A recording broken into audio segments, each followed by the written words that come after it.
Let's get started. This is the 5 ways to become an unstoppable point guard, and you're on with me, Chad Sanji, and Tyler Costin. You talk a little bit and set the stage. Like, who is this next 60 minutes? Who is it for, and what are people going to get out of the next 60 minutes? Well, first, it's for anyone that wants to stand out and be a special point guard and really take their game to a place where everyone says that they want to take their game, but few people actually do these things.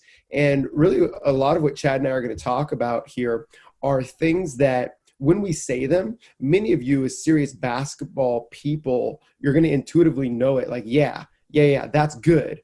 But if we were to watch you play, you don't actually do it. Like it's not like your most comfortable pair of shorts that you're just always wearing. It's something you do occasionally. And so these 5 things, we hope to close that gap between what you know about to what you know like a best friend. So I just want to share that for everybody on the call so that you don't just hear something and be like, oh yeah, I know that.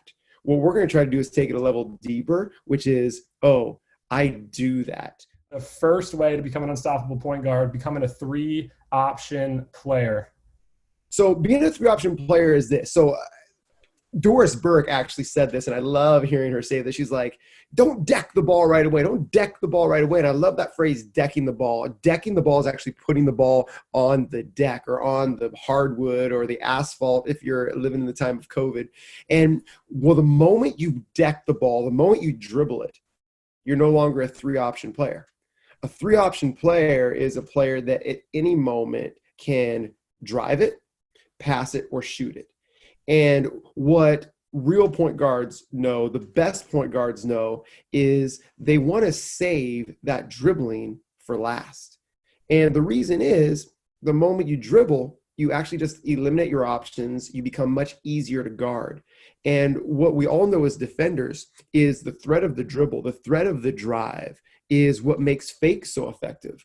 Like if someone's already dribbled and they're making a jab fake, you're not going to go for it because they can't dribble again, right? And so being a 3-option player means holding that dribble for last, because once you've dribbled, that's the only thing that you can't get back. Like you can shoot before you dribble and you can shoot after you dribble.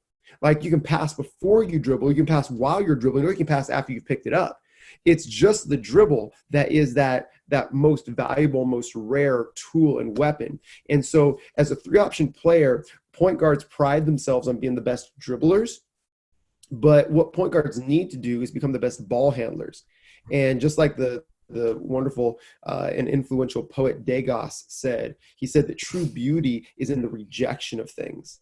And so just because you have it doesn't mean you should use it all the time. Like sometimes you should reject the desire to dribble and hold on to it. That's a beautiful game. And so that's when you see players like a Luka Doncic, LeBron James does this really, really well, is they reject dribbling right away and they survey the floor. They hold their options so they are the most dangerous. And that's really what it means to be a 3-option player. And I think, Chad, I'll throw it to you here in a moment to get your thoughts on this. You're green. I'm open in the corner. I know it. As I watch great dribblers play, Chad, what do you see great dribblers do all the time? So there's a discrepancy between a great dribbler and ball handler, right? So you're talking about Absolutely. A great dribbler. What do you see great dribblers do all the time? So a great dribbler, as soon as they catch it, they put it down. And a great dribbler will often use 5 to 10 dribbles before they do anything, because they love to show off that they're a good dribbler. Yeah. Because they just want to show off their dribbling. Look at it. I can dribble. So I'll throw it to you, Chad, so you can talk a little bit more about like, okay, so what should a 3-option player do? But so many young players that think they're point guards, they equate that to being a great dribbler and they just want to show it off. But beauty's in the rejection of things. What would you add to that, Chad? That's exactly why I passed to you first. I'm going to sound like I'm going to toot my own horn here, but I'm really just deflecting to set up Lindsay Metters Finley. So Dina Evans, brought 12,000 athletes through PGC, and she once gave me a very nice compliment that I was the athlete that implemented more of the PGC habits into my game than any other athlete. And I click past that and deflect that to Lindsay Metters Finley because I think she was better than me. But the thing that I think I did that allowed me over the 7-year career post PGC in high school and college to implement some of these things is I played games within games. And I'll never forget, I was at another, like Mark Twain said, you can live 2 months off a good compliment, right? It's hard to forget compliments. And I'll never forget, I had a Division I player, Big East player, and we were playing pickup after, when I was a director, first, second, or third year as a director. We played pickup. We had about 5 or 10 college players, so we're all playing pickup. And I remember after the game, she came up to me. First time PGC, said, "I've never seen someone not P-dribble as much as you did," right? And so it made me reflect on, like, why did that become a habit? And I thought back to my high school days, and I'm going to talk about this all throughout today's webinar. Games within a game. I went and played pickup. Sorry. Let me know if I need to speak louder here. Let me turn up my volume. I went and played pickup in high school. And in Louisiana, no knock to Lafayette, Louisiana, but when I would go into the big sports facility, I was generally one of or the best player in the gym, right? So I could go and show off how I was better than people, or I could work on something that I wasn't good at.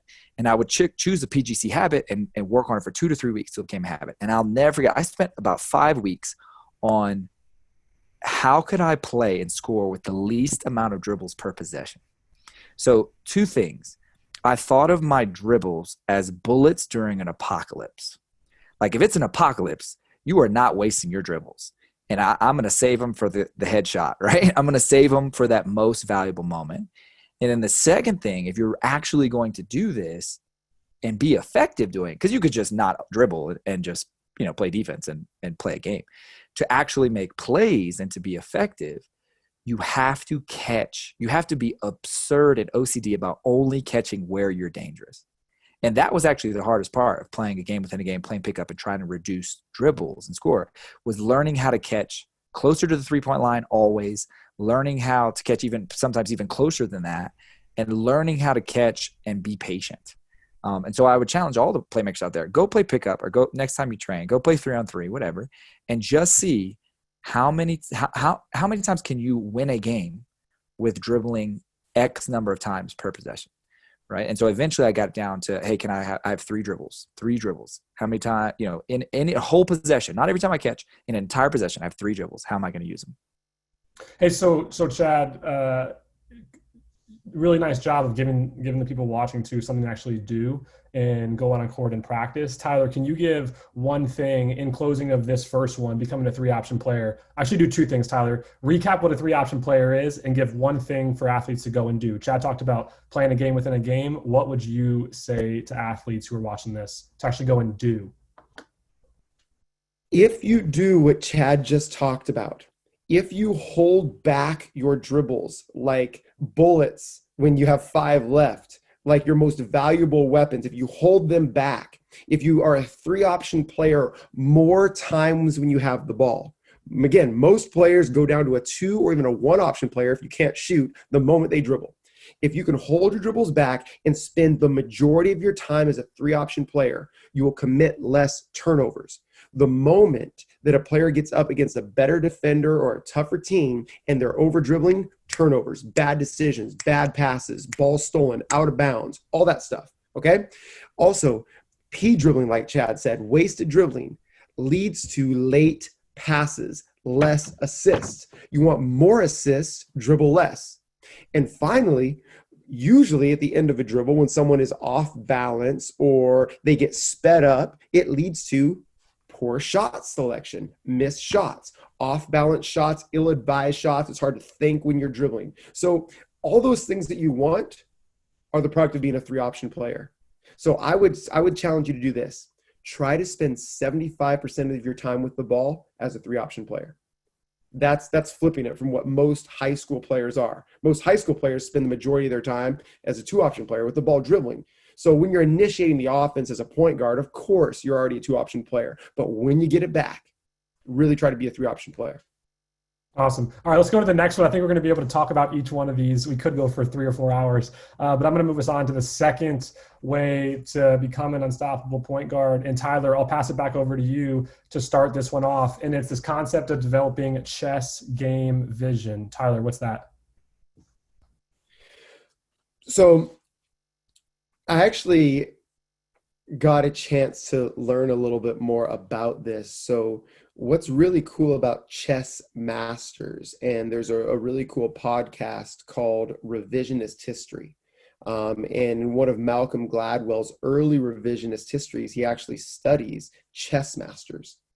And what chess masters can actually do is they tested this. They would use flashcards and they would show an entire chessboard at some point in a chess match. They would flash the card, put it face down, and a chess master could recreate, just seeing a split second the entire board, they could recreate exactly the entire board. They could put all the white and the black pieces where they were on the board. And they could do this accurately over and over, just seeing the board for a split second, and they could see everything. That is what a chess master can see. What a point guard can see is the entire floor at a glance. Just taking a quick peek.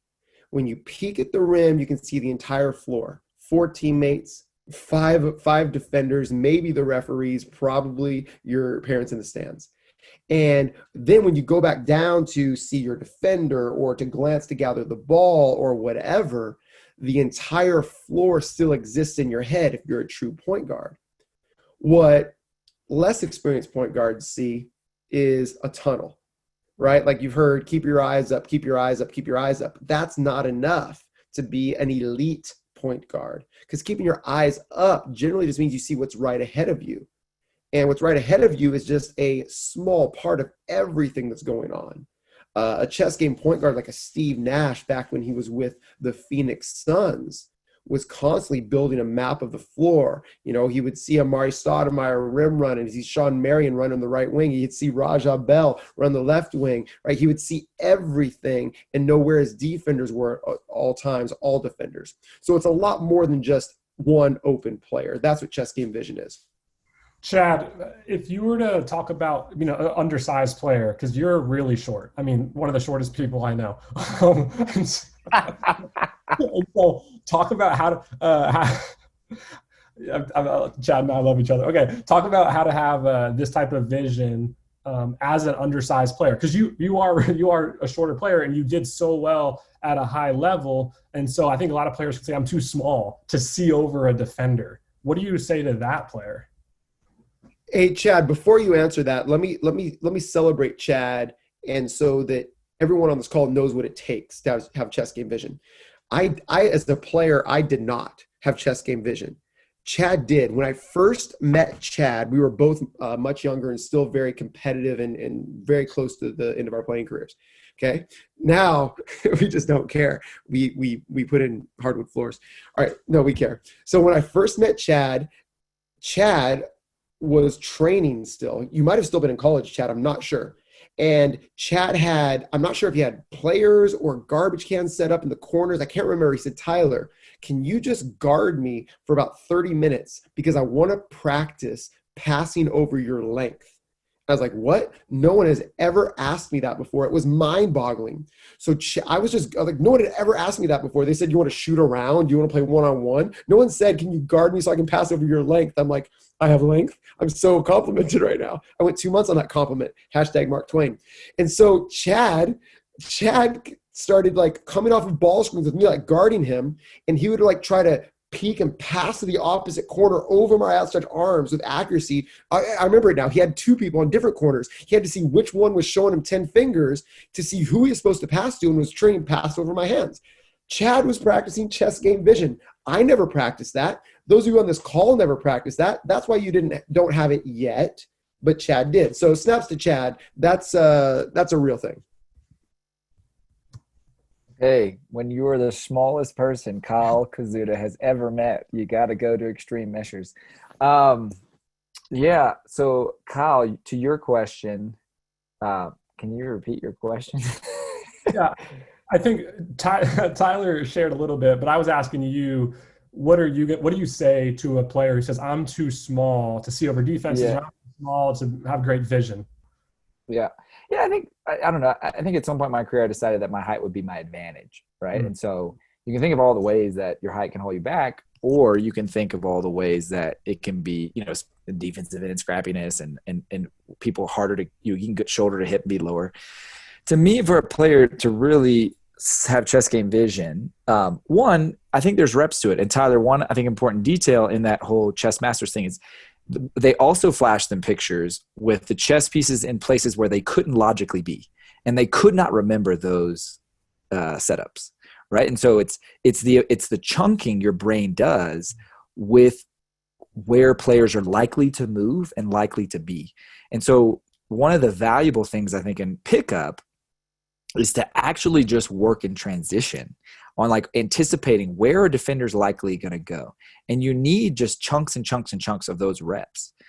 So I love playing pickup, not to win or not to score 1-on-1, but just in transition, because it's what I love about transition is it's so variable and it's never exactly the same. And so to me, it's like an art, right? So I get to practice at art. But Kyle, to answer your question specifically, I think when my game went to another level is when I peaked, I stopped looking for my defender and I started looking for the second and third and fourth line of defense. And I started anticipating, what are they going to do? Right. And so I would reassess my defender as I got closer to them. I'm talking particularly in the open court and vision. Right. And then also got to a level where, I didn't have to worry about beating my defender. Right. So that comes with a certain ball handle. That comes with a certain working on penetrating on your lines of attack and getting certain experience. But to me, I peaked and I had vision and I was assessing, okay, what is the second and third line rotations likely to be if I attack left or right? And that's the things I'm thinking about. And to me, that's like a chess master, right? You see all the players in an instant and you immediately think, what are all the moves that could happen? And so I think playing in pickup and just trying to create for someone else. Because if you're just trying to score yourself, I mean, you got to score, you got to be a threat. But when I played those pointless pickup games or AAU practices or whatever, like to me, it was like, all right, it was an art. It was a game of like, how can I create the easiest opportunity? Sometimes that might be for me to score, but sometimes that was for others. And that's what I think of chess game vision is seeing the second, third line of defense before you worry about beating your own. Yeah, really good. And I love playing with you, Chad. Tyler, you never pass, so I don't like playing with you. But let's go ahead and transition over. But he wins. He wins. I was just going to say that. But Kyle would rather play on the other team and lose because he gets to shoot more, which I respect. That's an assumption, but we don't have enough time to go into that right now. That's for another webinar. All right, so the first one was becoming a three option player. The second one was developing chess game vision. And Tyler, I'm going to throw it over to you to dive into this third way to become an unstoppable point guard, and that is this: living in the paint. Tyler, what's that? So this would be my challenge. I got to go back real quick before we go forward. It's like a lot of relationships, 2 steps, 1 step. Going back, Chad referenced pickup in both of his first 2 answers. And games within games, as he was talking about being a 3-option player. And then chunking chess game vision transition and creating for others, as we talked about developing chess game vision.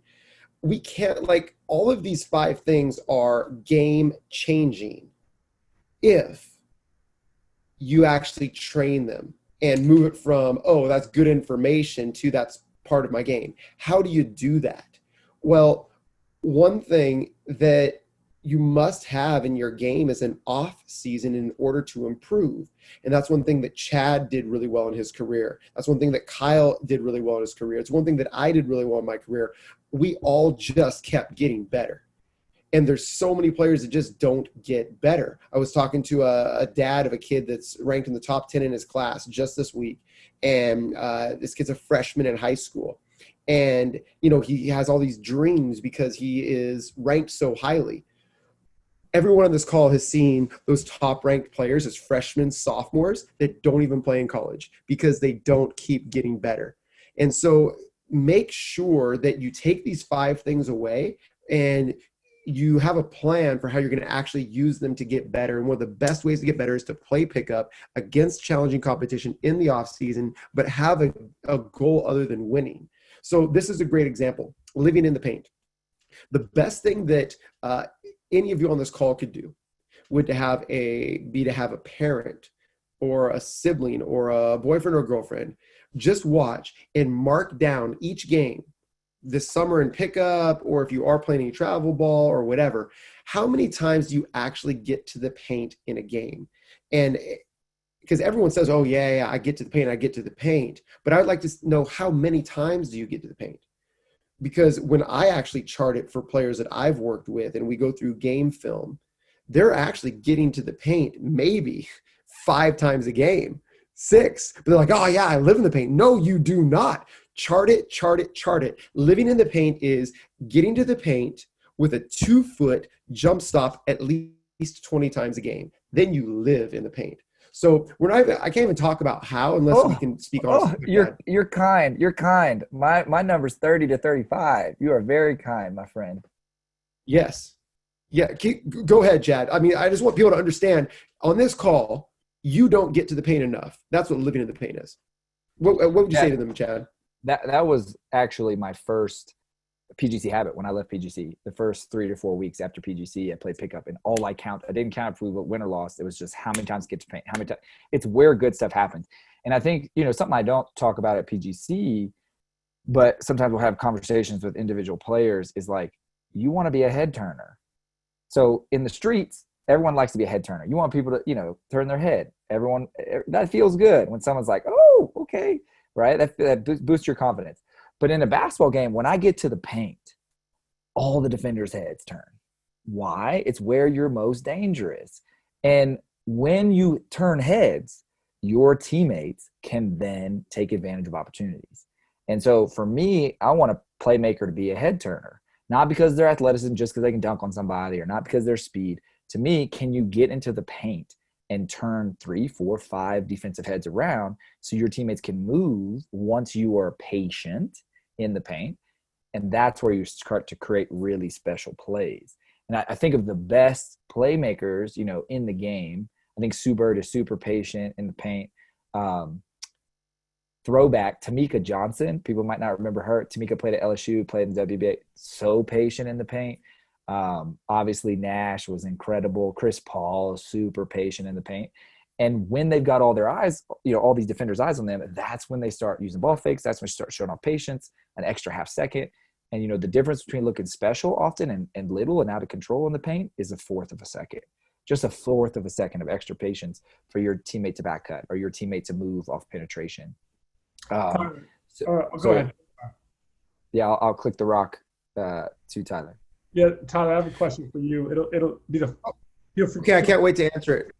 Add whatever you want beyond this question, but if I was a slow player growing up, and there's a lot of players, and as I've traveled around and talked to players, that said I'm too slow, I can't get into the paint, and so you're saying live in the paint, and they're saying I can't get there. How do I get there?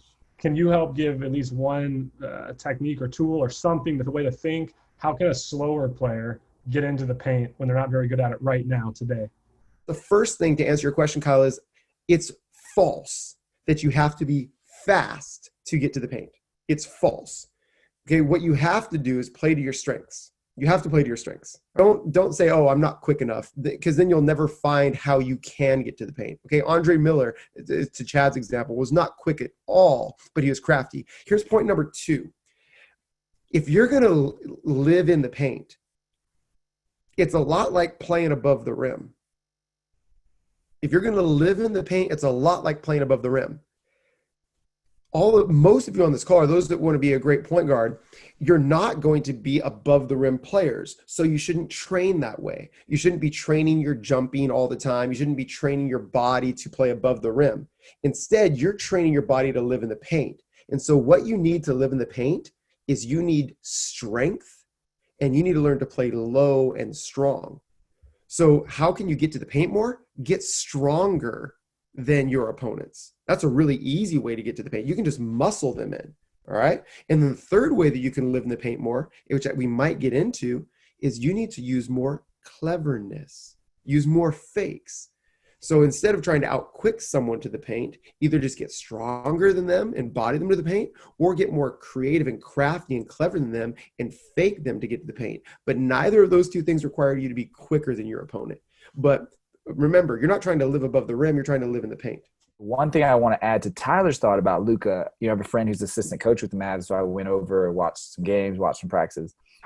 We were just talking how special Luka is. I mean, I think Luka is that type of LeBron James, one in a generational player. And she said, what people don't realize is, like, first off, his neck is like the size of my thigh. Like, the dude is so strong. And they have a measure for functional core strength, and he was one of the top in the NBA, right? Which is absurd at 19. But you look at him, he doesn't look ripped like an Andre Iguodala or a LeBron James, but he's as strong or stronger than almost everyone in the NBA, and especially in his transverse abdominals, which connect your hips to your opposite shoulder, and his core. So what Tyler's saying is so true.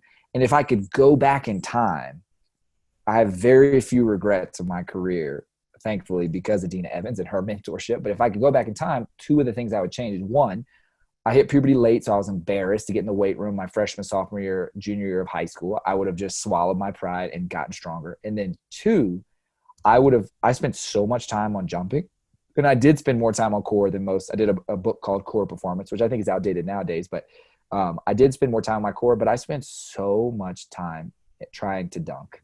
And like, I never dunked in a game. I got to the ability to dunk my sophomore year in college, but so what? I never dunked in a game. Maybe it got me like 10 more rebounds a season, maybe, right? But if I'd have taken all that time and worked on my strength and core strength, oh my gosh, like, it's incredible.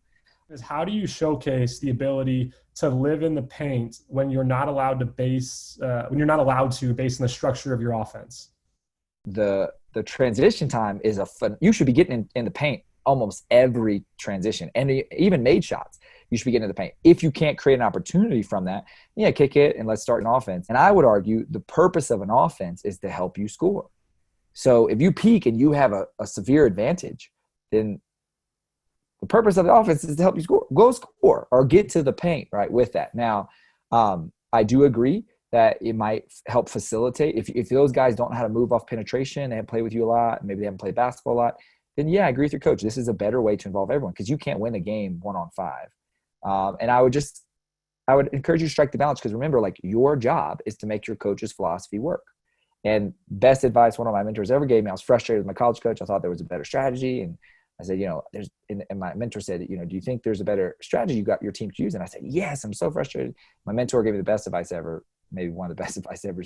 And Dina said, he'll then graduate, become a coach, and you can teach whatever philosophy you think is right. But while you're a player, your job is to make your coach's philosophy work. And there's so many ways up the mountain. And if you buy in, you're more likely to get up the mountain. What so many players do is they put their feet in the sand, and then they're like, this strategy doesn't work. Well, yeah, it doesn't work because your feet are in the sand, dude. Right? So I would say, race and transition, get to the paint there. When you have a severe advantage to break off the Princeton offense, use it. But otherwise, facilitate, let those guys get into it, because they're going to play better defense when they have offensive opportunities. They're going to be more in the flow of the game. It's not just about you getting buckets, even though it seems like you could. Awesome. So number 3 was live in the paint. And Tyler, I'm going to come back over to you for the 4th way to become an unstoppable point guard, which is this: be annoying on defense. Tyler, go ahead. So if you have a younger brother or sister, or for those of you coaches, you've got a young son or daughter, you've probably all felt this, where they just demand your attention. For me, it was happening today. It's like, Dad, what can I do now? Dad, what can I do now? Dad, can I do this? Dad, can you get me something to eat? And I got so annoyed with my daughter today, because she was just like so needy. Like, she was so needy of my attention. I couldn't focus on the work I was trying to do. I couldn't focus on reading my book. And I am a little bit ashamed to say it. I snapped at her, right? And I said, only boring people are bored. And she cried. And so bad parenting, but good defense by my daughter. And like, that's what it means. It's like an annoying person demands your attention. So if you as a defender don't demand the attention of the person you're guarding, then you're not doing your job. If they aren't frustrated by you, annoyed by you, if you aren't doing things to cause them to think about you or keep the ball away from you, if you're not inside their head, you're not annoying on defense. No one said that you as a point guard have to be a stopper. Like, that's not the goal of you as a defender, is to keep them from scoring. The goal is actually just to demand so much attention that they get frustrated with you, because you're constantly bothering them. If you as a point guard would just become a bother, like an annoying younger brother or sister that won't leave you alone, or like a son or a daughter that's just super needy in that moment, if you just be a bother, oh my goodness, you would be a better defender than trying not to get beat, or worse, trying not to let them score. So that's what it means to be annoying on defense. Chad is particularly great at this. And so he'll probably give you a couple of practical things that he did that were really annoying. The most annoying thing to me that Chad does on defense is slap me in the face. I hate that. But he has some other ideas as well. Oh, man. This is where I have to be honest. I did not control my confidence in college. I became a poor defender because of exactly what Tyler just said. I became passive. I thought everyone's more athletic than me. I've got to try to keep them in front. Whereas in high school, I was in people's grill. And in post-college, where Tyler experienced it, right, I was up in people's bubble, up in their grill. So frustrating. And that all had to do with just mental. Like, are you passive or are you assertive? Now, a couple caveats to that. Do you have speed, quickness, advantage? And I think this is one of the greatest reasons to work on defense. Work on your athleticism. It helps. Right? Think about the best defenders in the world. They're athletic. Now, that's not an excuse, and as Tyler said, like, some of you are not going to be stoppers. I'm 5'9". I'm not 6'6", long athletic. I'm not going to stop the other team's best player in college. But that doesn't mean I can't add value and I can't be annoying. And so what I wish I would have done is play defense like I know I could and get in people and be annoying and be in their knees. And for me, as a smaller player, you can really be annoying by – as they catch, being up under their elbows, right? And so there's just so many players are comfortable using space around their waist, and I wanted to steal that space, right? And so, that's what Tyler has experienced now, post-college. I play defense how I know how to play defense. And I think obviously slapping up, which is something we teach at PGC, you can get away with a lot more contact slapping up, but it's also just a bother rather than when you slap down, you're going to get called for fouls. And then, one of the things that I think Tyler's good at teaching is like, hey, instead of trying to react to what they do, take away 2 and battle for the 3rd, right? Take away, get up in them, and even if they have speed advantage, you can still get hand to knee, and take away the option to penetrate to their strong hand, take away the option to shoot. Now they're either going to pass or they're going to attack in that direction. So now it's no guessing game. It's just, hey, can I battle you? And they might be quicker than you, faster than you, but you can still battle them with contact. You can get contact to slow them down. And now it's a battle for that 3rd. The last thing I'll say, and I'll click it back to either of you guys, is like, coaches in particular, like, give your worst defenders reps, because you need reps to fail at it. So in practice, if you put your best defender on your best offensive player, well, yeah, it's like a self-fulfilling prophecy. We so often put our best defender on their best offensive player in practice or games. What if you made sure the team's on the same page and said, hey, for 5 possessions in the second quarter, we're going to put, let's say, Mark or Sarah is our not maybe on our worst, our weaker defender. We're going to put them on our best defender, but we're all aware of it as a team. We're going to be helping and assisting so that Sarah and Mark can get better early on in the season at defending a great player. Coaches don't think about that, right? To me, give Sarah 5 reps, give Mark 5 reps, and hey, they're going to fail, but they're going to get better at guarding a great offensive player. And then later on in the season or the playoffs, now over the course of it, they've had 50 to 100 game reps against great players.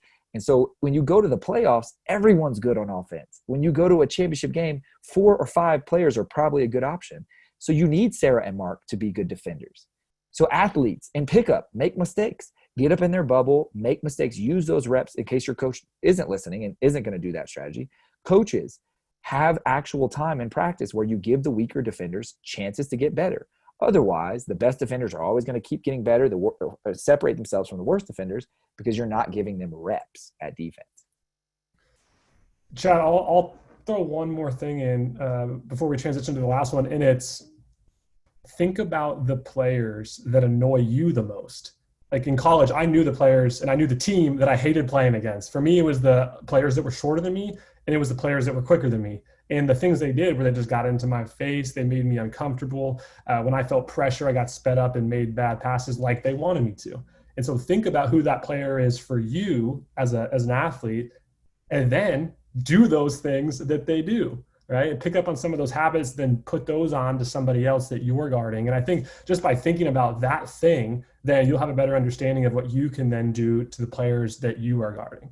And so in recap, those are the four, and we're about to go into our fifth way and becoming an unstoppable point guard. So the first one was becoming a 3-option player. The second one was developing chess game vision. The third one was living in the paint. And the fourth one was being annoying on D. And this fifth one is actually one that you got one more? Kyle, sorry, before you go on to the fifth one, I'm gonna give them three words, okay, 3 T's that are very specific when you go out and play next. Okay, touch, talk, and try. Touch, talk, and try. So you want to be more annoying on defense? First, just touch the person you're guarding more. Touch them twice as much. When you're standing near them, just touch them. Put a little hand on them. Give them an elbow occasionally. Just touch them, touch them, touch them, touch them. It's like, someone just like constantly like playing with your ears or hair. Go ahead, Chad. And with that, try to touch the ball 2 or 3 times per possession. Even if you don't steal it, just touching it moves it. They have to move it further back. It's uncomfortable. Have a play pickup, and your only thing you're focused on, right? Like those games within a game is, can I get 3 leather touches per defensive possession? Touch, touch, touch, touch. So good. Like, all right, you're already annoying. Okay, talk. You know how annoying it is when someone's always talking to you like, not going right, can't go right, not a shooter, not a shooter. We're not talking about being a jerk. We're not talking about trash talking even. But when you talk, you better back it up. And like occasionally there's a tough defender that's silent, but the majority, Patrick Beverly, the majority, Micah Mills, the majority of the toughest defenders are talking constantly. So talk. It will make you a better defender. And then finally, try to do things. Chad alluded to this, but it's a T, and I want you to really get it. Like, be the aggressor, try things, do things, don't react, right? Try to be the instigator, like try to get him to go left, try to get him to dribble, try to keep him from bringing the ball below their shoulders. Just try things, try. Those passive defenders are never annoying. Like, sometimes we get so upset, we're like, I just need to take a breath. And then we get relaxed. As a defender, never let them take a breath. Like, when you back off them for a moment, they get to take a breath and they get to refocus. Try to not let them take a breath. Touch, talk, and try are just specific things you can do. If it feels like they want to fight you, you're probably doing a good job. And not because you're trash talk.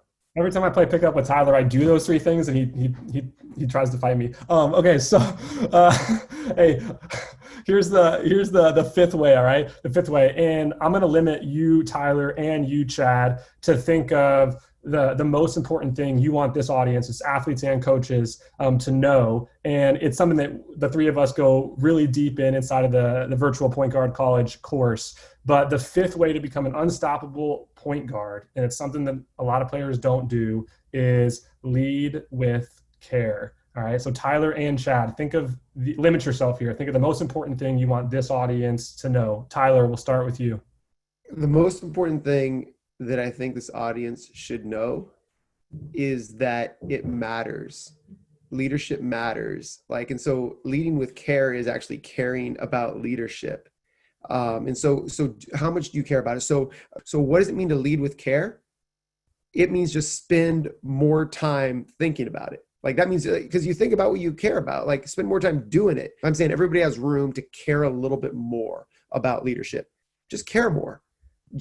So when you're working with your trainer, or when you go to practice, or when you go to open gym, very rarely do you go there and ask your trainer, can you train me to be a better leader today? Nah, you're working on your handles. Very rarely do you go to a pickup game and your game within a game is, okay, how can I lead my teammates better in this pickup game? Nah, you're going to stay on the court and win. Very rarely do you go into your team practice in the middle of the season and think, I'm just going to try to be a great leader in this way today. Nah, you're trying to master your Princeton offense and get to the paint more, right? So what does it mean to lead with care? Care more about it by focusing on it more, and you'll become a better leader. Kyle, I'd ask you, what qualities would you say the most impactful leaders in your life have had? I'll be brief on this. I heard this recently. I think it sums it up well. The best leaders I've been around are interested in me. They're interested in what's happening in my life. They're interested in helping me with my shot. Can they rebound for me? But they're just interested in more than just, can I get them the ball at the right time to make the right play? Yeah, for me, if I'm giving these this audience one thought. The foundation of leading with care is knowing why your teammates play basketball and then what motivates them off the court. How I lead someone who truly has an aspiration to win a state championship versus how I lead someone who's just playing because their parents are making them play versus how I lead someone who is playing just to be a brother on the team or a sister on the team and feel part of a team versus a player who's just doing it because they're athletic and people want them to play. Those are all very different scenarios of how I would lead them, how I'd serve them. And so I agree with you, Kyle, and I would expand on that of you show people you care by asking those questions and then helping them achieve their why, right? So, rather than focus on what they're doing and, oh, they're good at this or bad at this, why are they doing it and how can I help them in their why? So someone wants to play in college, great. How can I help them? Someone wants to score more because they like seeing their name in the paper, great, right? And teammates don't acknowledge that, but I figured out 2 of my high school teammates who did, right? And so it's, okay, great. How can I help them score more? How can I rebound for them after practice? And then the other part is like, what do they want in life? And that's where I think I made a big impact with my college teammates is like actually showing them I cared about, can I help you in life? That's good, Chad. That's really good. And so good. And in fact, I think let's give one bonus one beyond the 5 that we just gave. And we'll recap all of them at the end. I'll throw this last one over to you to start us off. And this is a bonus at the 6th way, if you will, that you can become an unstoppable point guard and even expand it. Just an unstoppable player. You can really build off of this skill, this thing, like we talked about Luka Doncic early, but cleverness. So Tyler, talk a little bit about cleverness, and we'll pass it over to Chad after you. Well, rather than talking about it, I'm going to be about it. And Chad started the click, click, pass. I'm going to click, click, pass it back over to Chad. That's clever. Go ahead, Chad. For me, my one thought to athletes and coaches would be, you can never fake enough. I've never heard a coach tell a player, you're faking too much, ever. I've never heard that in practice, right? And generally, if there was a situation to say that, it's probably because you have really bad fakes, right? And you're trying all these bad fakes. But with cleverness, you have a tool that is unfair to basketball players in the, prior to the last 10 years. You have a video recorder on your phone. So what makes a fake realistic is that it looks exactly like the movement you are mocking or mirroring. So why aren't you recording your passing and then recording your ball fake? Does your head turn at the same angle, speed, everything? Your shot and shot fake. Does everything move through your body? The speed of the ball, where your feet are, how your eyes go, how long they go. Does everything mirror your actual move or movement pattern that you are simulating or mirroring? And if you're not recording your fakes, to me, you don't want to be clever, right? You're leaving it up to hope. I'm like, oh, I hope this looks real. Oh, this works sometimes on poor defenders. And so the essence of the game is deception. Some people are deceptively athletic. When LeBron runs down Andre Iguodala's shot and pins him off, that's deceptive how much ground he can cover. But not all of us are going to be deceptively athletic. So we can use fakes for cleverness. I love that, Chad. And I'll be real brief because it's basically just repeating what you said, but maybe in an image that might help some players. Okay. Here it is. I would say steal like an artist. That's the phrase that will help you become more clever. Steal like an artist. An artist paints a picture on a canvas, but when you steal like an artist, you're like someone that took a hostage and sent a ransom note by cutting out individual letters out of magazines to paste it together. Right? That's artistry. You stole these words, these letters from magazines, and you put it together to make a note that's an artistry, that's this new game. Well, that's what your basketball game should look like. If you're clever, you should steal, every time you play a game, you should steal something clever from someone until you make a beautiful game, having stolen little pieces left and right, because it's hard to just come up with clever things. But once somebody gets you with something like a clever joke or whatever, a practical joke, you now have it and you use it on other people. Well, the most clever point guards steal better. They steal more. They implement better. They're constantly stealing. That's why you watch film. For example, Jamal Crawford is a player that I played against in high school, and I still follow him on Twitter. To this day, he's not even in the league right now. He's studying game film of players. He posts it daily, which 4 players he's going to study film of so he can steal something from their game. That's stealing like an artist. Watch film, steal something, build a beautiful game by stealing like an artist. I'll add one more because it's my favorite thing to teach, and I think it's the most underutilized type of fake, and it's using your eyes as a weapon.